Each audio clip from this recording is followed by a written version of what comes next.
अस्सलाम वालेकुम प्यारे बच्चों। हमने उर्दू ए के साथ साथ उर्दू बी का काम करना है। उर्दू बी का प्यारे डियर स्टूडेंट्स को हफ़्ते में सिर्फ 2 दिन काम होता है, बाकी 5 दिन उर्दू ए का 5 दिन ही काम होता है, लेकिन उर्दू बी का सिर्फ हफ़्ते में 2 दिन काम होता है। हमारा आज का उर्दू ए बी का काम जो है वो वाहिद जमा है। इससे पहले हम पिछले वीक में 2 सबक ऑलरेडी ही कर चुके हैं। पहला सबक था नामुकम्मल फ़िक्रात और दूसरा सबक था हमारा कहानी खुशामद बुरी खबर। उम्मीद है कि आपने उनको याद किया होगा, उनकी प्रैक्टिस की होगी। अगर नहीं की तो प्लीज़ उनको ज़रूर पढ़ें, ज़रूर उनकी प्रैक्टिस करें। हम अपना आज का काम शुरू करते हैं। आज हमारा टॉपिक है वाहिद जमा। प्यारे बच्चों, वाहिद का मतलब होता है एक और जमा का मतलब होता है एक से ज़्यादा।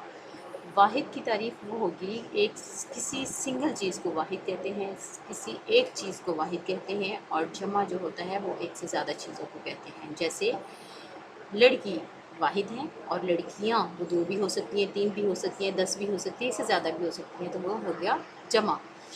हम अपने अल्फाज शुरू करते हैं। ये टोटल तकरीबन 25 अल्फाज हैं, लेकिन मैंने आपकी आसानी के लिए इनको 2 दिन में डिवाइड कर दिया है, ताकि मेरे प्यारे प्यारे से जो बच्चे हैं वो इनको बड़ा अच्छी तरह से, बड़े प्यार से, बड़े अच्छे तरीके से याद करें और फिर उनके प्रैक्टिस भी करें।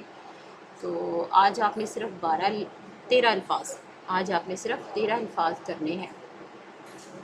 हम पढ़ना शुरू करते हैं। पहला लफ्ज़ है अदब, उसकी जमा है आदाब। दूसरा है उस्ताद, उसातिज़ा। आरी, आरियाँ।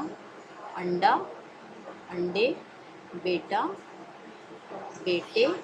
बच्चा, बच्चे। बरकत, बरकतें।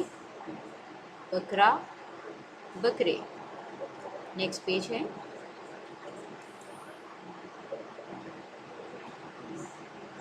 बूढ़ा, बूढ़े। बहार, बहारें। परिंदा, परिंदे। प्याली, प्यालियाँ। तारा, तारे। ये टोटल कितने लफ्ज़ बने? 13। डियर स्टूडेंट्स, आपने इनको याद करते हुए आपने इनको याद करना है, प्रैक्टिस आपने इनको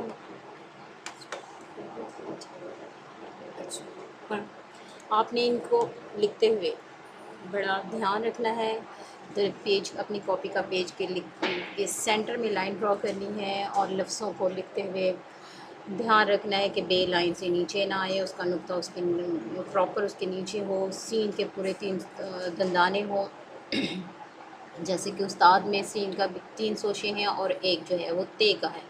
इसी तरह लफ्ज़ है बेटा, बेटे में ये देखें बे भी है, ये भी है, टेलिफ्टा। आपने पूरे सोशे डाल के फिर आपने उसको लिखना है, उसकी जमा भी बे, ये, टे बना के फिर लिखना है। इसी तरह लफ्ज़ है बरकत, बरकत रे बर, और काफ के बाद सोशा डालना है और फिर आपने प्रॉपर ते बनानी है, ते लाइन से नीचे ना आए।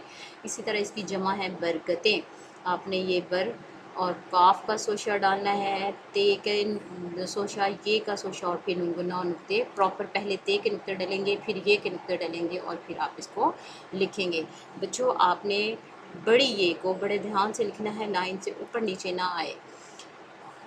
अब देखें, 2 चश्मी है कैसे लिखनी है।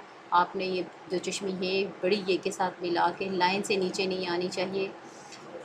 इसी तरह प्लीज़ लिखते हुए बड़े ध्यान से और बड़े अच्छे तरीके से लिखना है। उम्मीद है कि आप बड़ी अच्छी प्रैक्टिस करेंगे और इसको याद भी करेंगे। इसके बाद भी अगर आपको समझ ना आए तो आप मुझसे पूछ सकते हैं, आप कॉल कर सकते हैं। इंशाल्लाह मैं आपकी मदद करूँगी, आपको हर मसला आपके साथ आप डिस्कस करूँगी और आपको बताऊँगी। शुक्रिया।